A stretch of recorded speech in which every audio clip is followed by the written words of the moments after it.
Hello! Nous sommes quatrième journée ici au Cannes Lions. Nous sommes jeudi, c'est important de préciser le jour ici. Le jeudi, on commence à plus trop savoir quel jour on est.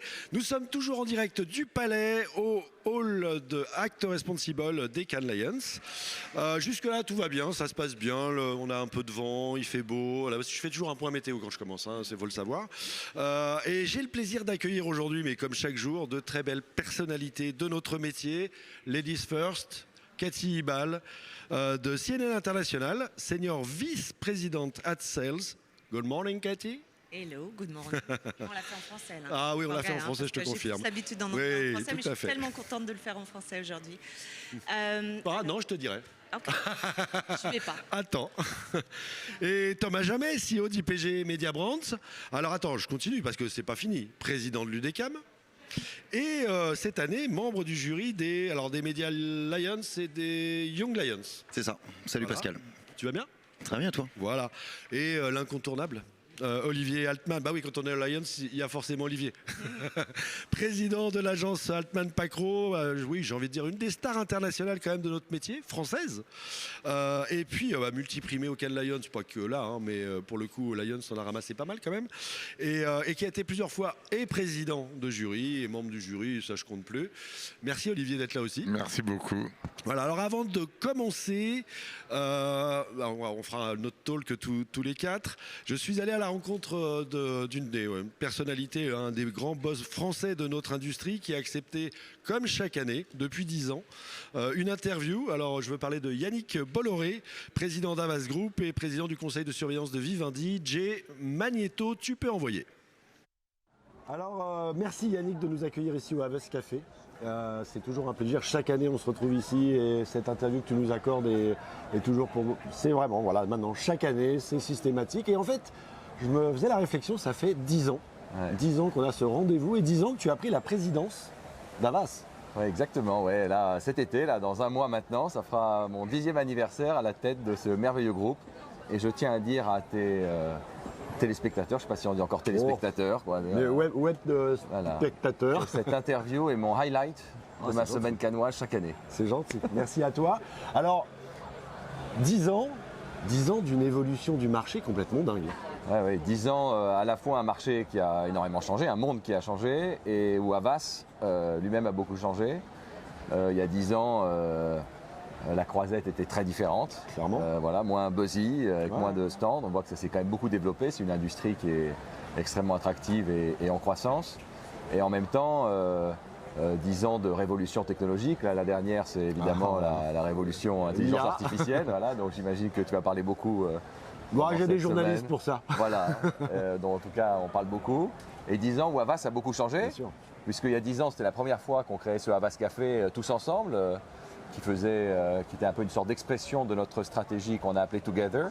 Comment réunir toutes les forces vives du groupe sous les mêmes toits pour créer le groupe le plus intégré pour nos clients et pour nos talents. À la fois pour nos clients, offrir une solution simple et pour nos talents, leur offrir Career Path. Excuse-moi de l'anglicisme, on passe d'un à l'autre. Oh, ici à Cannes, on peut. Voilà, on peut. Voilà, ça a été un très grand succès, une vraie transformation. 10 ans où on a mis la meaningfulness au cœur de ce qu'on fait, puisque dès 2016, Havas a changé sa mission Make a meaningful difference to brands, businesses and people. Voilà. For a better world. To make the world a better place. Voilà, parce que je pense que dans notre industrie, on a la capacité d'influencer les comportements humains, donc autant les influencer pour le meilleur et ceux de nos clients bien évidemment. Dans ces 10 années, le groupe Havas a rejoint le groupe Vivendi. Voilà, donc au cœur de l'entertainment, Vivendi étant un leader mondial de l'entertainment. Et je crois que le mot entertainment résonne particulièrement à Cannes, puisqu'il évoque la créativité. Bien sûr. Et il ne faut pas oublier que c'est quand même un festival de créativité. Je suis très heureux de voir les merveilleuses idées qui sont développées par l'industrie, notamment celles développées par Havas, pour lesquelles, dès le premier jour, nous avons remporté de très nombreux lions. J'ai vu un or pour BETC tomber, je crois, hier soir. Voilà, ils sont arrivés, on faisait un petit cocktail ici avec des amis et des clients, et vers 21h30, à la fin de la cérémonie, les lions ont envahi le Havas Café, 4 lions d'or, un lion de bronze. Parfait. Très bon démarrage. Très bon démarrage, BETC, Havas Paris, il y a 2 lions d'or hier pour Anne de Gaulle. Notre agence de Miami également et notre agence de Boston. Donc franchement, ça démarre bien. On ne peut pas faire une plus belle première journée. Génial. Merci beaucoup Yannick. Merci Pascal. Bon Lions, on a encore quelques jours à faire. Oui, exactement. Ça va être encore long. Et on se retrouve l'année prochaine, ça c'est sûr, peut-être avant. Et bon, puis dans 10 ans aussi, pour l'interview des 20 ans. On s'était dit rendez-vous dans 10 ans. Merci Yannick. Allez, ciao. Ciao. Merci Yannick pour cette rencontre et pour tes mots. On va enchaîner. Alors d'abord, si vous avez une réaction sur ce qui a été dit, vous n'hésitez pas évidemment. Et puis si je puis me permettre, on va commencer par toi Cathy, qui est arrivée je crois hier. Donc t'as pas encore tout le... Si, on rentre très vite dans le vif du sujet, surtout quand on arrive un mercredi ici au Cannes Lions, ça part direct. Oui. Tes premières impressions, alors j'ai vu du CNN partout, j'ai vu des voitures CNN, donc j'imagine que vous avez beaucoup d'activités déjà en termes en tant que média, mais aussi pas mal d'activités, de rencontres, etc. Qu'est-ce que tu peux nous dire ? Alors, ce que je peux te dire, c'est qu'en effet, moi, je suis arrivée là plus tard, parce que la plupart de l'équipe est arrivée samedi, dimanche ou lundi. Donc, on est plusieurs de CNN International. Il y a le commercial, il y a la data, il y a la tech, il y a l'éditorial. Et en fait, on s'est répartis suivant notre rôle. Donc, mes premières impressions, il y a beaucoup de marques, il y a beaucoup de clients et surtout d'international. Là, oui, je suis arrivée hier, mais alors juste dans le bain, tout de suite, rendez-vous client et hier soir et ce matin. Donc, mon impression, c'est très, très international. Ça... aussi, ouais. Oui, on le dit beaucoup, on l'a dit toute la semaine, beaucoup, anglo-saxons, américains particulièrement, c'est presque un département des États-Unis. Thomas, alors toi, tu es à l'intérieur, beaucoup. D'ailleurs, tu es moins bronzé que nous. Je suis arrivé mercredi matin aussi. On voit ceux qui viennent d'arriver et ceux qui sont à l'intérieur. Voilà, on est encore frais. Thomas, alors d'abord, t'as pas forcément effectivement toutes les impressions, même si j'imagine que tu es quand même un peu à l'extérieur. Mais c'est vrai, quand on est jury, je pense qu'Olivier peut confirmer, on est quand même très pris, très accaparé par cette mission importante. Les médias, mais les Young Lions aussi, et on en parlait, tu nous disais quand même que c'était une claque.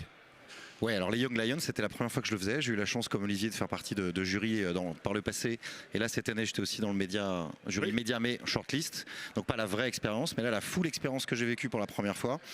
C'est 24 pays qui ont défilé pour nous présenter leurs meilleurs talents de moins de 30 ans sur la catégorie digitale qui était celle dans laquelle je jugeais. Et une claque, effectivement, sur un brief sur lequel ils ont eu 24 heures pour travailler. Le niveau d'énergie, d'intensité et de talent qu'ils ont réussi à déployer et à nous renvoyer, c'était... franchement, je me remets pas. Ouais. et ça fait écho, c'est amusant parce qu'avec l'UDECAM, on a décidé de lancer une commission jeunes talents. Ouais. Il y a quelques semaines et on a appelé justement en fait à candidater, voilà, à dire voilà, c'est pour les moins de 30 ans, n'hésitez pas, voici l'adresse email et tout. Et en fait on a reçu un nombre de candidatures que je suis tombé de ma chaise en disant non mais c'est pas possible, il y a une erreur. Donc en fait on se rend compte que quand on dit que nos métiers sont pas attractifs, quand on dit que nos métiers ont du mal à recruter des gens de talent et des jeunes de talent, je pense que c'est pas vrai. En tout cas ceux qui y sont très talentueux. Et là ce que j'ai vu hier c'était un truc incroyable, de fou, truc de fou, franchement incroyable. C'est frais. Oui, non, non, mais ça fait du bien de sentir que ça pousse derrière, il y a de l'envie. C'est ça. Alors, je ne peux pas te donner le palmarès là parce que c'est pas encore. Par contre, sur le jury média qui a été annoncé hier soir, je trouve que c'est un très très bon cru. On a plusieurs tendances. On peut en parler si tu veux. Mais on va évoquer le sujet. Voilà. Mais c'était vraiment, je trouve, très intéressant de voir qu'on passe en fait dans une époque post-crise et que les marques retrouvent, grâce à la créativité, leur raison d'être, du sens et de l'efficacité. Un spécialiste, on va évoquer le sujet. Moi, j'ai même entendu, pour rebondir, on ne dit pas rebondir, mais pour reprendre les propos de Thomas, c'est qu'il y avait aussi presque de fun dans la créativité, ça revenait. C'est-à-dire que ça devenait un petit peu plus positif, un peu plus sympa, rigolo, voire fun. Qu'est-ce que tu en penses, Olivier ? J'ai l'impression qu'il y a eu une phase où, en effet, les marques se sont un peu, après le Covid, emparées d'enjeux sociétaux très importants avec finalement des messages sur « on va changer le monde ». Puis on a vu avec la crise en Ukraine, avec l'inflation, que finalement le monde n'était pas forcément... le monde d'après, c'était pas forcément ça, meilleur. Donc il faut un peu marcher sur des œufs sur ces sujets-là. Et en même temps, ce qu'on voit, je trouve, à Cannes, c'est que il y a beaucoup de campagnes grandes causes et puis il y a aussi beaucoup de marques qui s'emparent de sujets sociétaux. Donc ça, il y avait déjà cette tendance depuis quelques années qui en plus vient un peu des US où ils sont assez friands de propos justement un peu meaningful comme on dit. Donc ce qui est d'un côté très bien parce qu'en effet on est dans une profession qui globalement, en tout cas en Europe, est assez décriée parce que on est un peu le bras armé de la surconsommation. Donc, dans cette démarche de réchauffement climatique, on nous accuse de certains mots. Et ça pourrait inciter justement des jeunes à se détourner ou à nous mettre au pilori. Or, quand la création permet justement d'améliorer les choses, d'avoir un impact sociétal, environnemental en changeant les comportements, on voit bien que là, ça intéresse vraiment et le public et ceux qui veulent faire ce métier.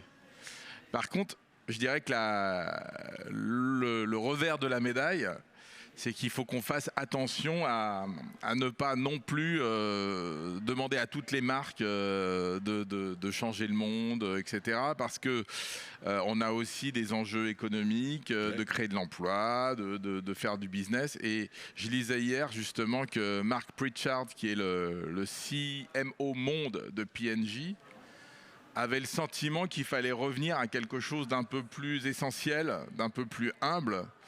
Donc j'ai l'impression que si on a une overdose de discours sociétaux, il y aura un effet peut-être vers des communications plus sur les produits, le service, le prix, qui sont aussi des enjeux. Et qu'on perdrait, on perdrait d'ailleurs en fait la possibilité de. Voilà, et puis qui sont des enjeux qui intéressent beaucoup les gens aujourd'hui en temps de crise. Donc après tout, il y a aussi des gens qui ont juste besoin de pouvoir s'acheter des produits, d'avoir des produits durables, qui rendent service.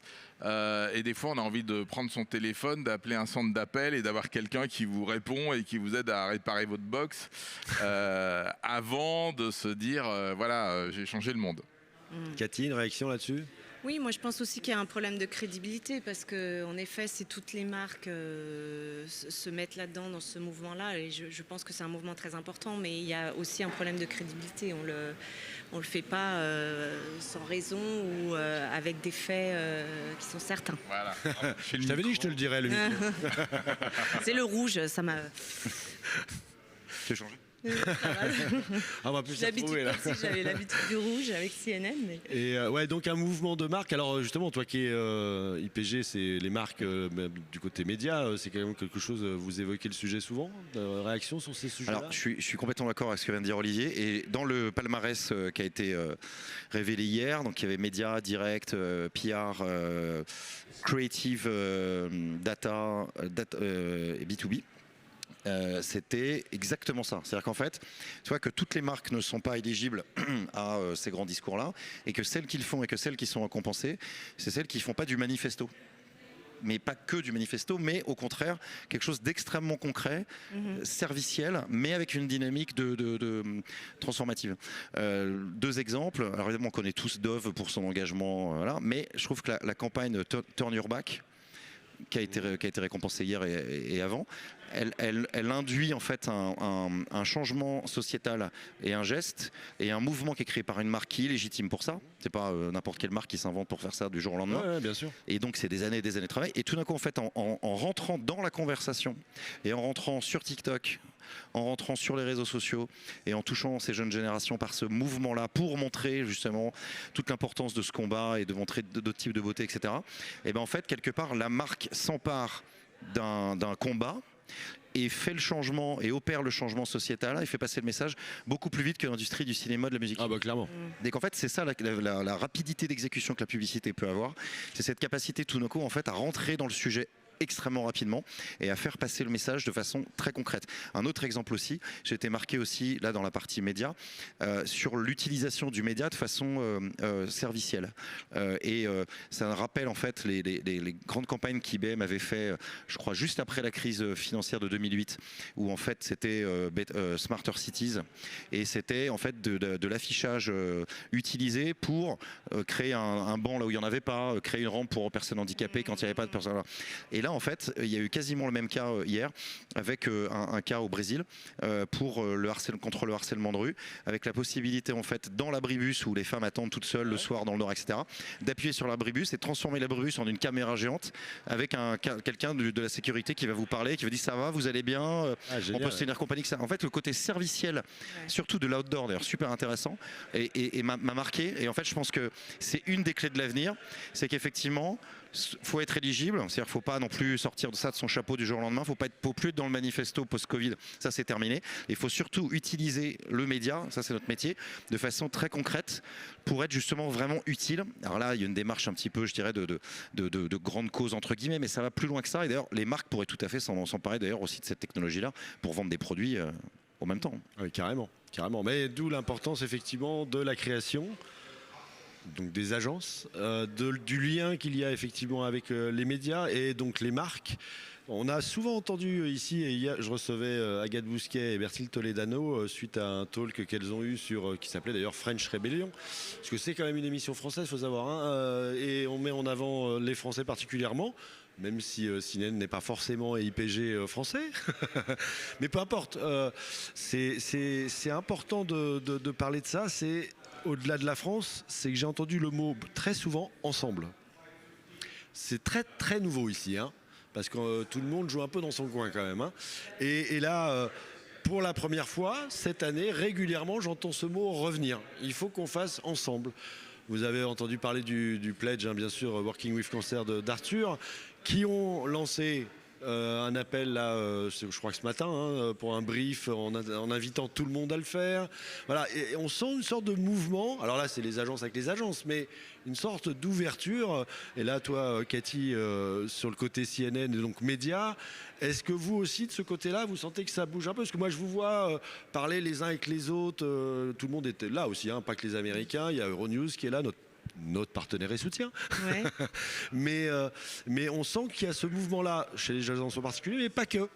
Comment tu vois ça aussi arriver ? Oui, moi je vois ça. Pour moi, ce qui est important aussi, c'est en effet tous nos partenaires, les marques, et en soi, on parlait de la contribution, en quoi elle contribue aussi au journalisme, et en quoi le journalisme rayonne, il est exceptionnel dans le monde. On parlait de l'Ukraine, etc. Pour nous, c'est vraiment très important aussi d'être ensemble par rapport à ça. Ouais. Olivier. Ouais, je suis 100% d'accord avec ton analyse. Je pense qu'il y a eu un effet de solidarité entre les gens pendant le Covid. Et là, parce que le monde est plus dur, parce qu'on commence à comprendre que même dans notre industrie, il faut parfois se serrer les coudes, je suis très surpris, mais positivement, de voir que, les créatifs, notamment la jeune génération, est beaucoup plus solidaire. C'est-à-dire qu'il y a 10 ans, il y a 15 ans, les agences se tiraient la bourre pour se dire on a combien de lions, les autres ont combien, il faut les écraser, c'est mieux. Là, j'ai l'impression que tout le monde a envie de faire gagner la France. Y a ça, et de se dire finalement on est tous dans le même bain, défendre la créativité c'est important.